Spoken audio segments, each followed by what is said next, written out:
All right, so the first thing you want to do when coil building is you want to create a slab base. You do not want to create a coil base or it will crack. Write that down. Do not create a coil base or it will crack. So the first thing I want you to be aware of is your size requirements. So for this short and fat pot, what width should the base be a minimum of? 4 inches. For the tall and skinny pot, what should it be? 3.5. So I'm using a ruler before I even begin to make sure that I meet that requirement.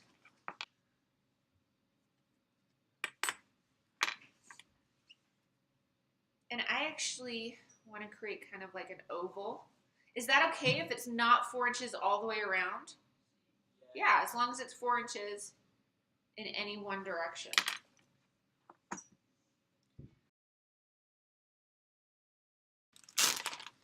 So I've not told you what you have to use these jars for, right? Like, you get to decide. Maybe you want it to be like a candy jar for Halloween. Maybe you want it to be where you put a tea light in it, like I showed you on my other example. So I have my base, and you always want to use plastic clay when making coils. So write that down. When making coils, use plastic clay.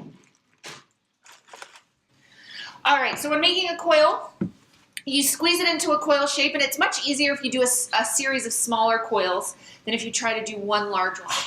So you're going to kind of squeeze it into coil shape and then use light pressure and roll side to side using broad strokes. Write that down. And so I've already cut the base into my desired shape. And you always want to make your coils about the thickness of your middle finger. You want them to be a little bit thicker, and I'm going to explain why as I start to attach these. So I'm going to make a series of coils. One of the biggest things I see students do wrong is they do not give themselves enough space to roll their coil. And so without enough space, you end up getting kind of this problem happening, where you roll a coil and it goes short, it goes fat on one side and really skinny on the other. If that's the case, roll it up on the skinny side, kind of push it down, and then start rolling again with that side-to-side pressure and broad strokes. So see, these are all about the same thickness. If you make a junky coil, if your coil looks something like this, you have time, I want you to roll them again. Don't try to use junky coils. Don't try to use coils that are too thin. All right, so in regards to coils, what you want to do is for the first coil of the day, you always want to slip and score it to the base. Why do you think I need to slip and score the first coil of the day to the base? Why can't I just stick it on there? I'm hearing people say it won't stick. That's exactly right. Why wouldn't it stick? Yeah, it'll all fall apart because it's not the same,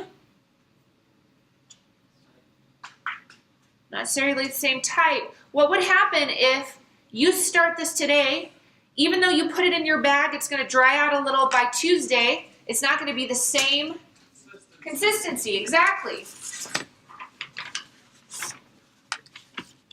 So I always like to put my clay on some paper before I actually attach it. You're not going to use your objective tracker. This is just one I have left over. I suggest you use some newspaper.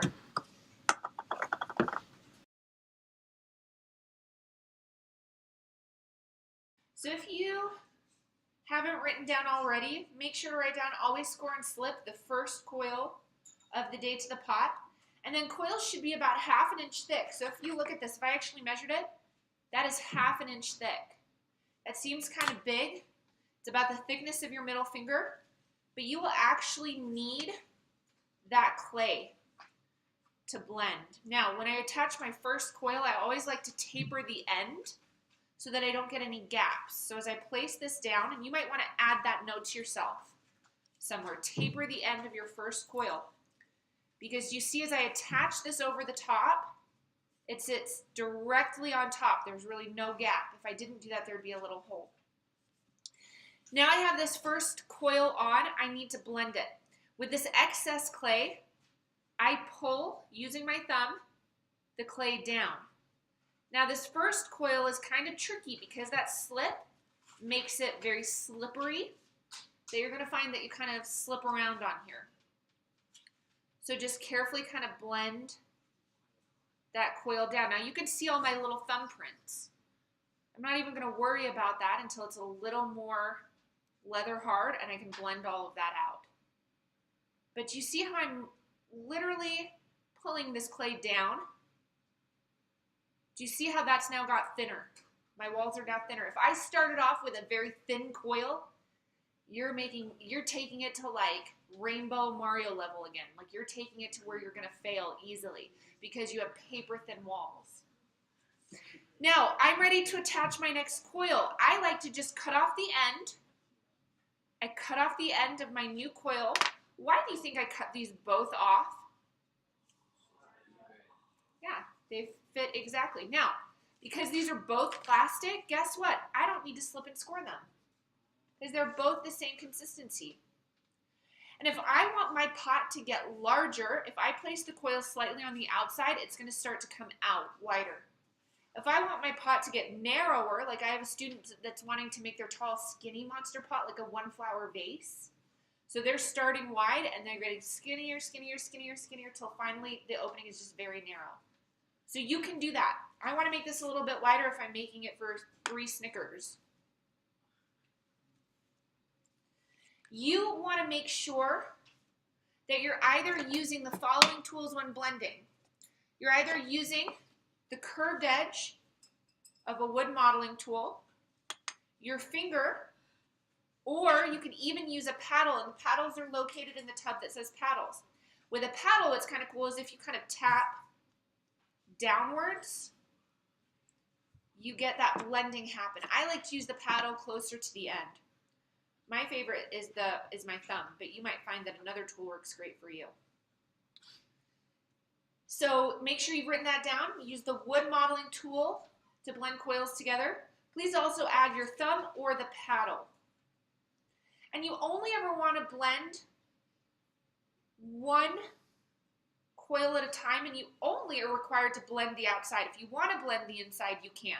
I personally like to blend the inside of mine if I know it's going to be seen, but it's not a requirement, okay? And you only ever want to blend like 1 to 2 layers. So write that down. Layer 1 to 2 layers of coils and then blend. Every year I have students try to do shortcuts, which, like, I'm all about shortcuts if they work, but this one, I promise you, actually makes your life harder. They try and coil up like 10 coils at one time and then blend it. What you'll find is it's really difficult because things kind of fall off, okay? You're going to build this up until you meet the height requirement, and then you're going to spend some extra time smoothing all of it out and making it look really nice. The advantage of coil building is we can do some neat things with the walls. You can go fat to skinny. You can go skinny to thin. You can actually do like waves with your walls. You will find that you get little fingerprints. Once it's a little more leather hard, you will then blend it. There will come to a point at the end of class where you have coils that you have not used.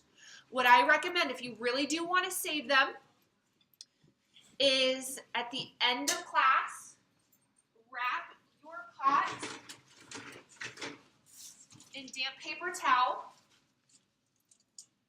And you're always going to want to store your pot with damp paper towel because coils have a large surface area, so they dry out quickly. So I'm going to wrap my pot in damp paper towel.